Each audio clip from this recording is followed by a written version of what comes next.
Joining me is the sack man today, JaCoby Stevens. 3 sacks. And I asked you before we came on the air, what's the most amount of sacks you've had in your life? And you said? 3. 3, yeah. What was it like tonight? I know a little bit of a different role than what you've been playing throughout the year. You were by the line all night. Right. It's just what Coach Randa and Coach Bush and those guys saw on film, where they placed me on the line of scrimmage. This game is something that they thought that, put me in that position to make those plays.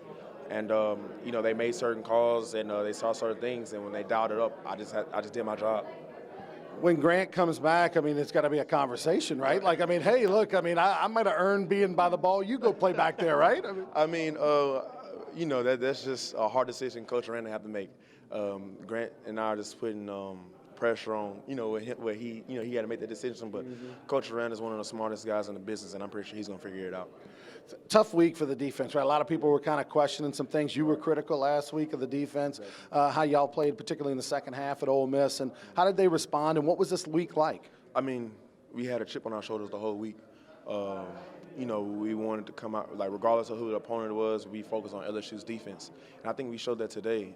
We gave up 6 points, 2 field goals. And then, the only thing I'm really disappointed in is late in the fourth quarter. We gave them good field position after the onside kick. And then we had one miscommunication on a switch route in a cover 4 scheme.